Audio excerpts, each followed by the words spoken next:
CARMEN CIRICILLO. All right, folks, this is the pod. This is 1:40 in the morning, Sarasota, Florida.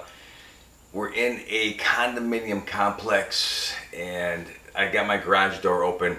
This is not an over 55 community, but they act like they're over 85. These people all went to bed somewhere around probably 7, 8 o'clock, and they're not getting up until 6 in the morning, which, believe me, I won't be up. So I have this entire place to myself. There's nobody on these pickleball courts. There's nobody in the pool because, at a certain age, I didn't realize this. People don't want to put a swimsuit on. People don't want to show too much skin or too much of their body because, look, as you get older, you are not interested in showing it off. You're trying to hide it as much as you can. That's what the shawls are for. You ever see somebody with a shawl or somebody with a cape or anything that goes beyond the bottom part of their body and wraps around them with some type? It's Florida. In Florida, you would probably like to wear as least amount of clothing as possible. A very thin shirt like the one I have on, because it's too friggin' hot. Like right now, it's probably still 85 degrees, and it's 2 o'clock in the morning. But this is the time where I decided, I had a full day, but I gotta still make the pod. Today, I went to the gym, I went garage sailing, I ended up making a video for YouTube and for all my followers. I don't have that many followers. But I did make a video. And my video probably got, 2,000 views. It usually gets somewhere, the shorts usually get between 2,000 and 10,000 views. The Facebook stuff has really declined because I've changed the format. I stopped doing the wig guy and the construction guy, and people want to hear certain things online. And the algorithm, you have to understand that the algorithm tells you basically what to do. If you don't understand the algorithm, which is something that I hate saying because it's like what everybody else says, and a lot of people are like, well, what the hell's the algorithm, and how do you follow the algorithm? It's not that I know this.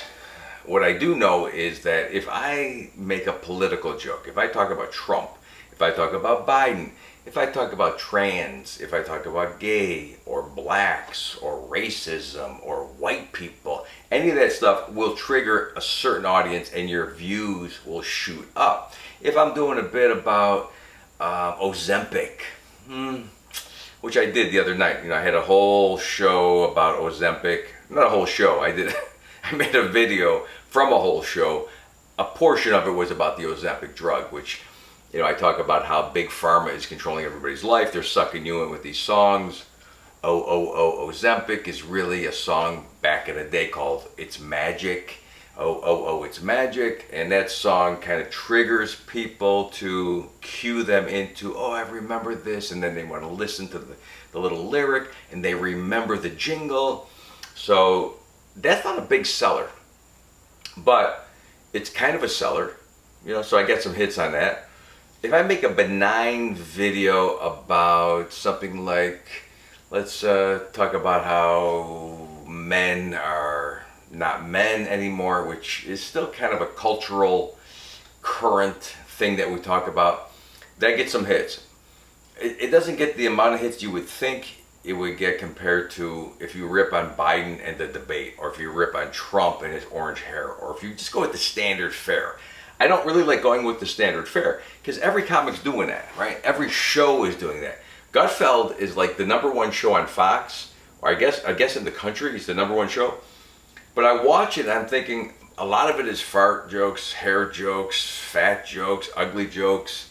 It's not that clever, and I hate to say that, Greg. It's not that clever. I don't know how you would do on the stand-up stage in a major city. Probably not. You wouldn't kill, like if you had an audience that wasn't geared toward you. It's not that I don't like you, okay? You're fine. You're funny. I'm on the same side. I believe in conservative values, and I believe in making sure that this country follows freedom and that we have limited government. The whole works, whatever it is. But see, it's not fun. Who the hell cares about talking about politics in comedy? Why do I got to bring that in? Why can't I talk about, something that basically everyone else relates to, non-political? today's world, everybody wants to talk about these things, and it's not that great. To me, it's like, okay, you got sucked into some type of groupthink, and you're following this. Can you just relax now? Can we just go back to everybody laughing about nothing, or not taking everything too serious, and not examining too closely words of a song, things in a movie, the way that a joke has been constructed, and who it punches at? Does it punch down? Does it punch up? Please, can we just go back to having some friggin' fun? I don't think so. I think that has gone for a long time, and there's not much I can do about bringing it back. And this is why my views on some of my videos are not booming, and I'm not going to be the favorite, which is fine. As long as I'm doing what I want to do. I think that if I start doing what everybody else wants me to do, I've talked about this before. There's artists and there's entertainers, right? So the artist, he really does not care about the audience, right? You got a guy who's somewhere on an island painting a picture, not thinking about, oh, I should paint a picture of when there were riots in this country during COVID. That's a cultural kind of picture that people understand. But here's the thing, that was called topical, right? So topical humor is wasteful, because if you write a topical joke, it takes a lot of brain energy, and that comedy or that picture is only good for that certain amount of time. Yes, it represents a portion of history at a certain time, but it becomes worthless and irrelevant after that time is over. So if you have a lot of COVID jokes, if you wrote a shitload of COVID jokes during COVID, that shit doesn't work anymore, right? It's not funny. You spent a whole bunch of time writing jokes about masks and Fauci and the shot. You wasted a lot of time. See, I like a joke that's a forever joke that will last through the times that everyone could understand, like losing your hair. That ain't going away. I thought it was. I thought they were going to fix this. I thought when I was 30, when I started seeing some of the hair loss, when I started seeing some of the thinning, when I started shaking my hair, rubbing it and watching the hair fall onto the textbooks in college, because I saw my hair going away in college, I thought, you're 21. Guess what? By the time you're 61, they're going to have a fix for this. You're going to have a full head of hair again. You're going to be able to shake your head and wipe away your bangs because they're going to be in your eyes. That was 40 years ago. So far, they have not come out with something. Now, they got a lot of BS out there, right? Here's another cultural, topical thing where you see how men are so concerned about their looks. That part of it is timeless. Men have been concerned about their looks. What I see today is this hypersensitive male that's very concerned about everything, the beard, and making sure that their skin is the right softness, and having the oils, and then making sure they subscribe to For Hims, because For Hims told us that we can get our hair back and that we can be. It's not happening. I don't know what they put in the For Hims. I think it's minoxidil or the other one, but go to Walgreens, just go to CVS. You get the solution. You can buy it from them. On the back, it shows you in the directions, it says, hey, it's only for the type of hair loss that's at the back of the head. It ain't good for that receding hairline. Well, what the hell, man? I thought when I was 21 that you would fix this. I thought there would be the Elon Musk of hair. He never came. It hasn't happened. There is nobody. What they have is the machines, the neographs, and the tiny ripping of the hair from the back and placing it to the front, which I guess is good. I guess this is better than the toupee that my father wore. Because yeah, he wore a toupee, and it wasn't a pretty toupee. It was a Sears toupee, I think. I think Sears sold toupees with carpet tape, because he had double-sided tape that he would stick on his friggin' head. He would stick the toupee on top, and it must have been good enough where I didn't know this until I was like 15 that he wore a toupee. So it must have been good enough to fool a kid. Now, as far as adults, I'm sure the adults saw through this. The chicks that he was trying to pick up when he was cheating on my mother, wearing his toupee, must have saw through it, but they saw something else in this fucking psycho. Because he was, I mean, think about shaving your head, putting tape on your head, and putting a friggin' piece of hair on your head that he bought at Sears, and then going to pick up chicks when you're married. That's a friggin' psycho, right? And psychos like that breed comedians like me. I mean, where else do I get my sense of value or my sense of morals or my skewed version of the world except from a guy that surprised me one morning in the bathroom bald, and I'm like, what the fuck? If that ain't the ultimate joke. And he didn't laugh at it, by the way. He didn't think it was funny. I thought, okay, we could laugh at it, because immediately I'm like, what the fuck that? Boom. I mean, he smacked me.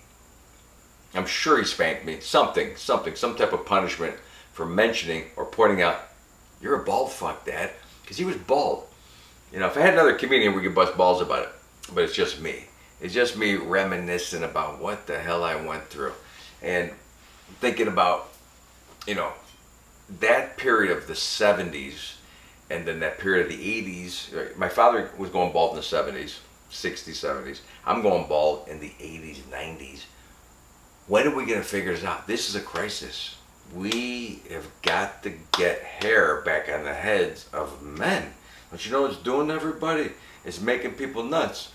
And then all these other companies are making money promising hair to guys who know that they can never have hair again. But if you promise me, if you woo me with your hair myth, your Aesop's fables of hair, yes, that's probably what it is. It's the Aesop fables of hair. There was a man who was bald, and then he went into the forest and he met a witch, and she rubbed some type of herb and he grew hair. He fell asleep and he woke up, his hair was super long, and he was 92 years old, and then he cut the hair and he gave it, I don't know. It sounds like a lot of fables mixed together, but the one that men want to hear is, wow, it'd be nice to have hair again. By the way, if I'm rambling too much, it's probably because it is 2-something in the morning. And yeah, we had a good night. We had a party tonight. We enjoy our Saturday nights. It's one of these times where you know, I got to work most Saturdays. I had a show last Saturday. I got a show this Saturday, but this Saturday was a free day. Free day. I could do whatever I want. What did I choose to do today? I drove around looking for garage sales because, to me, what do you have in life? You know, what do you have? You have the crowd laughing for you. It's nice. You got a job. Some people making that money. You take your boat out. You drive a car that's classic. You go to Hooters. If they're open, they're closing all of them. You know, what do you get in life? For me, it's been treasure hunting, thrill seeking, right? So I have this weird bone where there's not a lot that makes me that interested, so I have to be interested in things that it's almost like a surprise. You go to somebody's garage and you sift through their shit, and all of a sudden you find something, you go, this is really cool, and it's 50 cents. Doesn't happen as much anymore. We drove all over the place. I mean, all the stuff that I have, right? My little cars and my little Batman stuff, my Seagram 7 light, my signs and my gnomes and my plastic Santas, and all the things that you can't see that are out of this shot from garage sales. This in front of me, which is a music stand that I bought for $3, gives me joy every time I see it because I didn't pay, you know, $60 for it. I paid $3. It makes me feel like, okay, you put some equity, sweat equity into the stuff that you own by searching for it. It's a treasure. Why do people hunt for treasure? The thrill of finding something, the thrill of discovering something. And in the garage sale scenario, you do meet a lot of great people. I know it's a weird thing to think that this is where you meet people, but you do meet an incredible amount of people at garage sales. People who have stories, people who have been around. I mean, to throw a garage sale, you have to have some strength, right? Especially in Florida, knowing it's going to be 90 degrees to pull your stuff out, knowing that about noon it's going to pour rain to pull your stuff back in, and then possibly to pull it back out again at 1 o'clock to continue your sale, and to be grateful for it, and to be nice to people, and to be pleasant. These are things that I've learned as a kid. I used to go dumpster diving. I used to take stuff out of people's garbage. When you're broke, you will do whatever it takes to make some money. And I didn't want to follow the traditional ways. I still think that if I had to do it over again, because I went to college, I got a marketing degree. Whoa. Yeah, I did. But I'm saying, like, you can get a degree and get a job. I think it's pretty much, if you have enough motivation, it's almost guaranteed. I don't think it's true. Even with today's world, even with all the whiners and the crybabies saying, I just can't make enough money. I don't believe it. I don't believe it, because I have 3 kids and they're doing it. They're making money and they're in varied professions. And it's not just college related stuff that they're making money on. It's motivational, right? I really don't think that I would have changed my ways.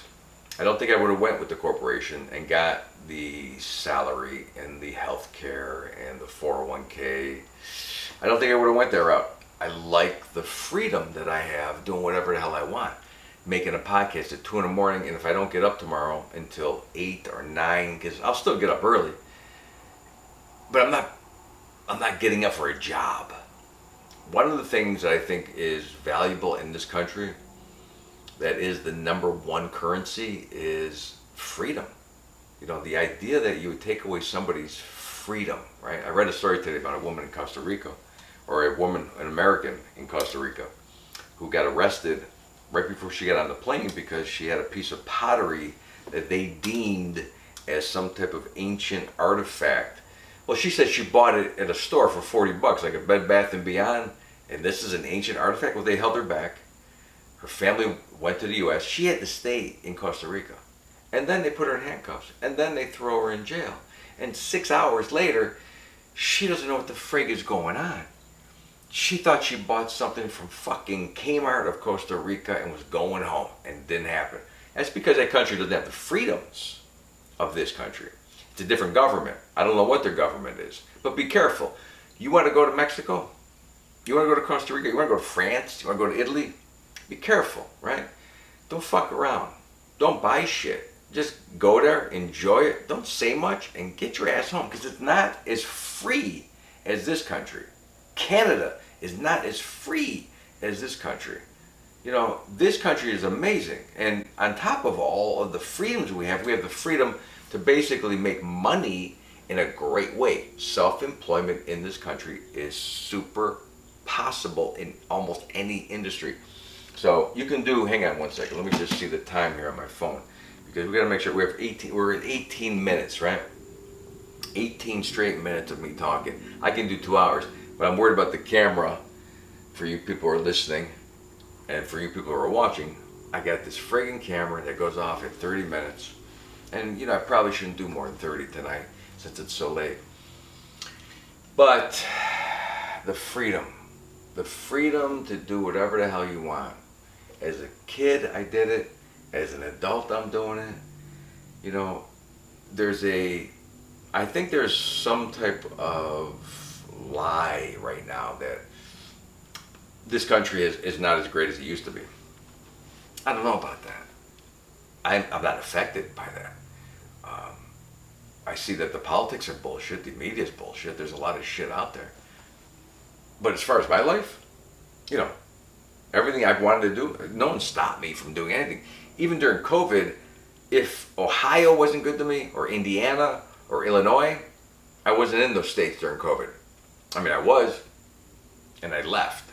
I had shows, or I was back and forth doing trips, seeing relatives, but I came back to Florida. Florida became the place of freedom. Oh wow, we're doing a COVID joke? I just said that those jokes were topical. I just said that information was irrelevant in 2024. It is irrelevant except for the historical aspect of it and where we are and what we're talking about, which is freedom, and how much freedom we had in Florida, and how much I love Florida. and the governor DeSantis for protecting the freedoms of this state. So people were coming here in droves, like Texas and other places. I just happen to be lucky. You know, I mean, maybe I moved here for the politics. I don't know. I knew that Florida was no taxes as far as state tax. I knew it was not as high as far as the property tax, and insurance wasn't that high, and home prices weren't that high when I moved here. You know, things have changed. Things are costing more, but not as much as other states, and especially the state that I moved from, which was California. So the freedom that we have had, and the freedom that you can still have, there's people who are basically almost doing nothing in this country and surviving, living off of the benefits, off of the excesses of America. You can be an Elon Musk, which is a guy who busts his ass, who has ideas, who must motivate, who must try something new, who must pursue something greater than himself and greater than this country and almost greater than this earth. This guy's got a mind on him, and he gets it done. You can be him, right? You can be a guy who says, I'm going to go rent a launch pad in NASA and send my own rocket. I mean, who thinks about that? I was probably more, when Elon was 15, he's thinking about rockets, right? He's building, he's coding, and he's playing video games with the idea of understanding them to the point where he could make something better than the video game, better than the other coders, better. He knew this. That was his first thing. Me, at 15, I'm like, wow, have you heard John Cougar's new album?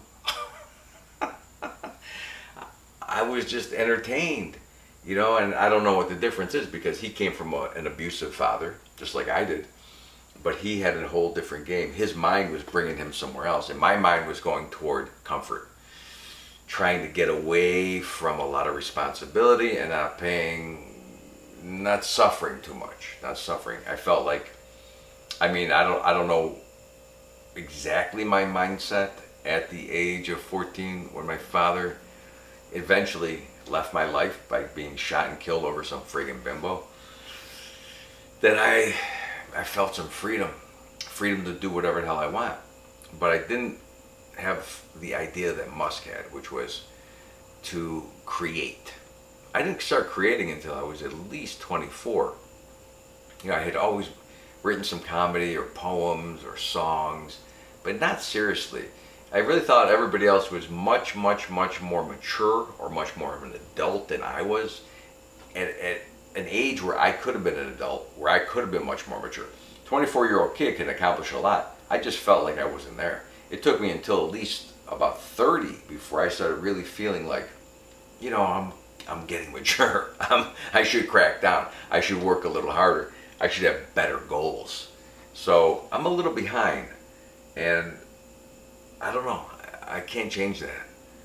But what I think is important is to recognize those who were way ahead, like Musk, and say that it was because of the freedom of this country.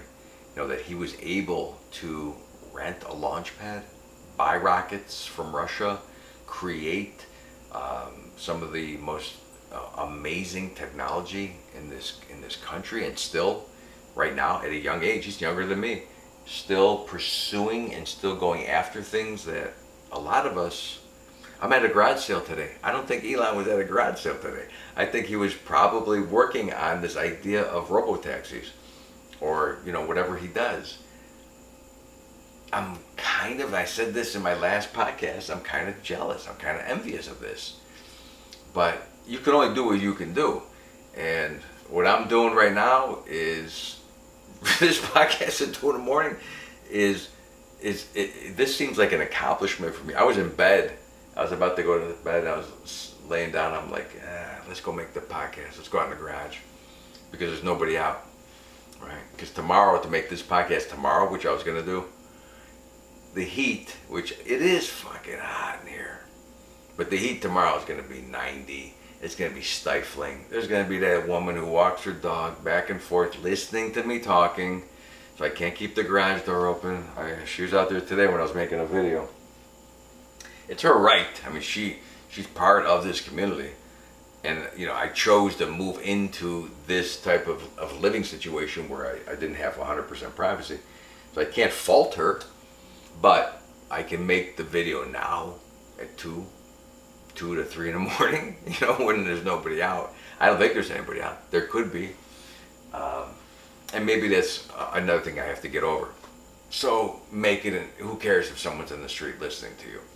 But I'm saying this is big for me. This is Elon Musk big for me, right? Elon, when I'm reading this book, he's up for 3-4 days. He's walking the factory. He's sleeping under his desk. I just don't think anything is worth that much for me. I don't think that I have that. If it was my kid, like when my kid had high bilirubin, so he had the jaundice.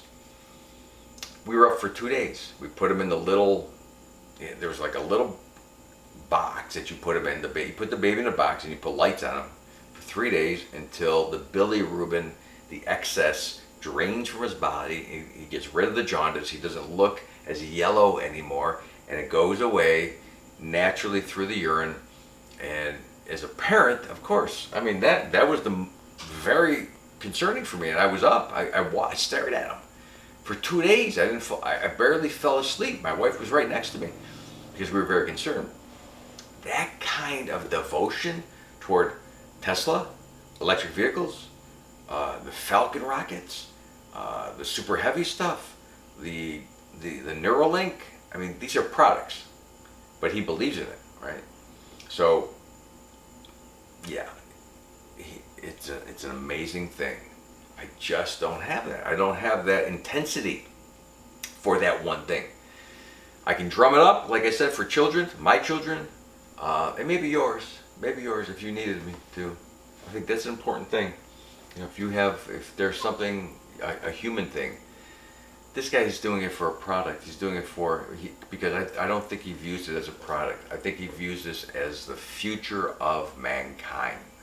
Whoa. And that he is the leader of all this. Who else can you name that's doing what he's doing? I saw this thing called Spin Launch the other day. And I've never heard of Spin Launch. Spin Launch is sending rockets into space without fossil fuels based on some type of centrifugal force, which must run on something, right? But it's not running on air. It's not running on wind. So he must be doing it with some type of fossil fuel. But the point is that he sends the rocket up. It's interesting. And this guy has spent a lot of money on this himself. So anybody who takes their money, has an idea, throws their hard-earned cash into an idea that may not work. Because you can spend your money on a Ferrari and a nice house, and you can go on trips. Or you can take that money and risk it all on an idea for mankind. These are not equal people, okay? These are not equal people. This is why I have a problem with people when they go, oh, corporations make too much money. Okay, let's break this down again. This guy has all this money. He didn't spend it on cars. He did not spend it on houses. He didn't spend it on watches and rings. He spent it on an idea that could fail. And this idea is benefiting you. And then you're going to bitch that he's making too much money. He took all the risk and employed all these people. But you want him to take less of a profit and not have any reward? That's a fucked up thought. And you haven't thought about this close. You have not thought about this enough. And maybe you don't have the capability of thinking about this as deep as I do. Yes, you do. Yes, you do. You have the ability to think that deep. But it is convenient for you to say, at the point where the corporation is making money, because you're not picking on any of the corporations that failed. The guy who threw $150 million into his corporation and lost it all does not get talked about, does not get reprimanded for paying his employees a less than living wage because he went bankrupt. You're only picking on successful corporations and individuals who have spent a lot of time risking their capital and made good. Those are the people you want to pick on. So you talk about the punching up and the punching down. I don't think it's fair. I did not think we're going to go past 30 minutes. The camera just died, but I have more to say on this.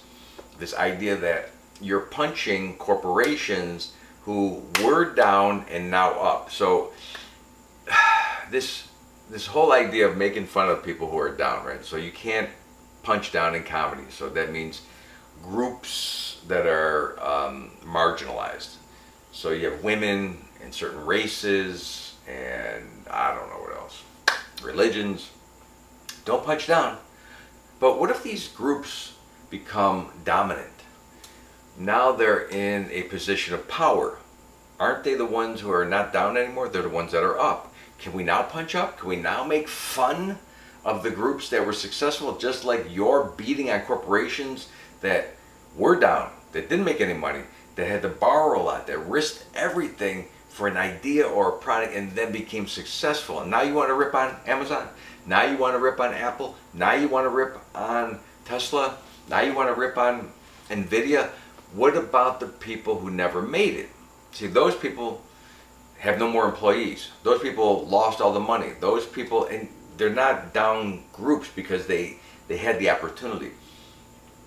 You cannot say that a corporation, you shouldn't ever say that a corporation should be limited on how much money they're going to make, because what they're doing, what the endeavor that they're taking is so risky that you're not going to do it. And then you're going to sit back and be the critic. You're going to be Gene Shalit. I don't know if you remember him. I just watched an interview with Gene Shalit and John Belushi and Dan Aykroyd. Shalit was the critic. Belushi and Aykroyd were the actors who risked themselves in the position of what we call the Blues Brothers. Right? The Blues Brothers was a success. We know that now with hindsight. But what if it just failed? What if it never got off the ground? So the critic is only there for the success. The critic only rips on the people who have made it. Without the people who have made it, there is no critic. And fuck you, you critic. I'm so sick of people ripping on or criticizing when they have accomplished nothing. You don't know anything. Go try it, and let's see how good you are. And let's watch other people criticize you. It's like a stand-up comic who's on stage trying to do a joke and you got a heckler, right? It's easy to heckle, folks. I've set you up with a thought that I came up with in a straight line before I got to my punchline that you interrupted. That's the only reason you are a good heckler, because I set you up.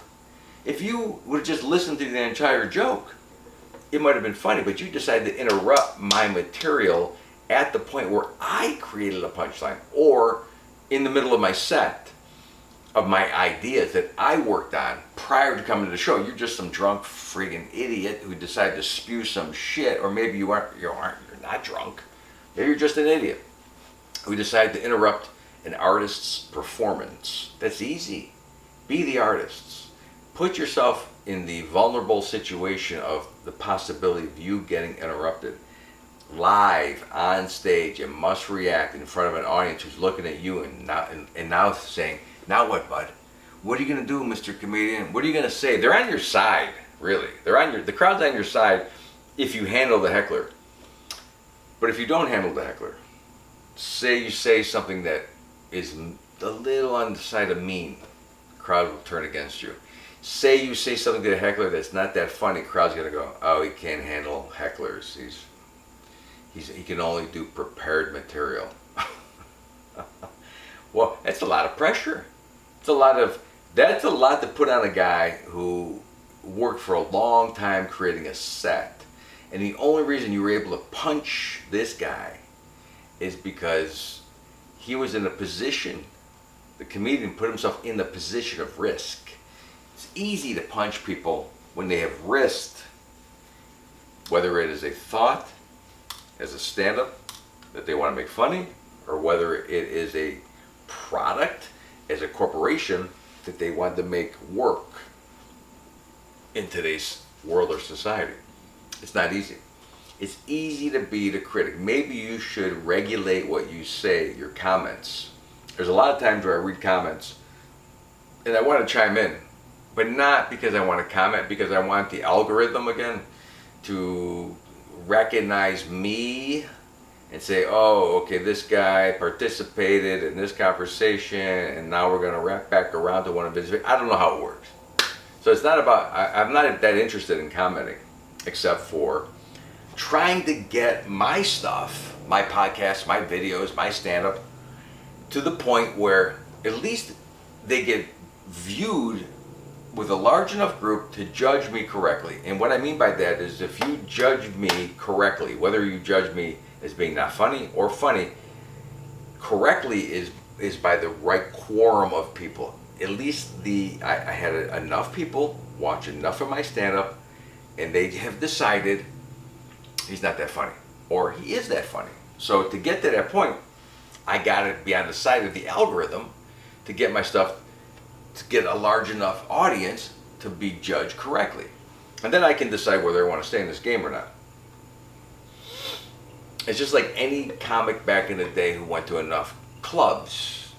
Say you work the improv system, right? You work 30 clubs for the improv, and you were in 30 major cities, and you started doing good. Rocky LaPorte, very funny comedian, works for the improv. One of my favorite comics, who I've never met, and who I think is still doing pretty well, got judged correctly. People thought he was funny. Kevin James, another guy, got out there, got enough viewership, enough people watching. King of Queens, who said he's funny. Jerry Seinfeld, enough people watched his sets in a big enough city like New York and said he is funny. So for me, and you don't need to hear the whole story, I just wasn't in the clubs. I backed off of the clubs, didn't like the road, wanted a family, went to the corporate angle, and started later at the club scene, and really have not, and still to this day, don't spend a lot of time in the clubs. Most of my stuff now I'm posting online. So my viewership has to be judged correctly by the online audience. Once that happens, once that works, like people watching my videos or reading my comments and judging me to the point where I go, I have a shot at this or I don't have a shot, that's all I'm looking for. So there's a lot of people out there watching stuff, making comments on videos that I look at this stuff and I go, have you ever tried stand-up? Have you ever opened a corporation? Have you ever taken an idea from a thought to action, to product, to fruition?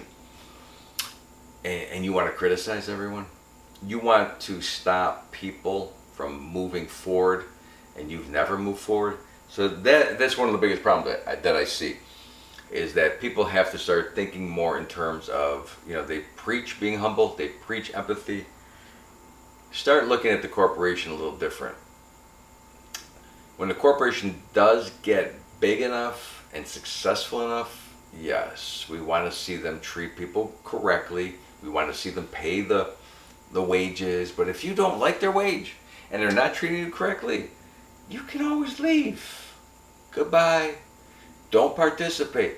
Like, I never liked the way the clubs handle comedians. I don't like the process of calling and begging for a spot and working your way through the system. I never liked it. And that's why I wasn't in the clubs. That's why I went corporate. I wanted to be judged on the merits of my stand-up instead of being judged on, did I kiss enough ass? Was I the doorman long enough? Did I do chores for the owner of this club? Did I talk politely? See, Van Gogh never had to go through that. I mean, I don't know if he was ever famous, but he painted, like I was talking about earlier. You have the artist and the entertainer. Did he paint in a way that he wanted to please the club owner? Because the club owner said, look, you're good with flowers. Stick to flowers. Don't paint any people. Stick to the flowers. You're doing good with those. Well, it's none of your business. It's none of your business. The artist wants to do what he wants to do. Now, the entertainer, he's more interested in what the crowd wants. So if the crowd, including the club owner, says, we like it when you make those flowers, so make more of them and use these colors. And maybe the entertainer does that. And the entertainer has a full career and seems like an artist. He's not an artist. There's a difference. An artist and an entertainer. All right, well, I'm hearing the sirens. It's probably 2:30 in the morning. I'm surprised nobody's up. I'm surprised my wife hasn't woken and screamed, because now the sirens are out. This has happened before where sirens have woken her up and she didn't know where I was and she was looking for me. But that was a long time ago. That was like 1991 in Vegas, so she sleeps a lot more soundly now. I don't think she worries that much about me. But yeah, it is interesting to be in the position of having freedom.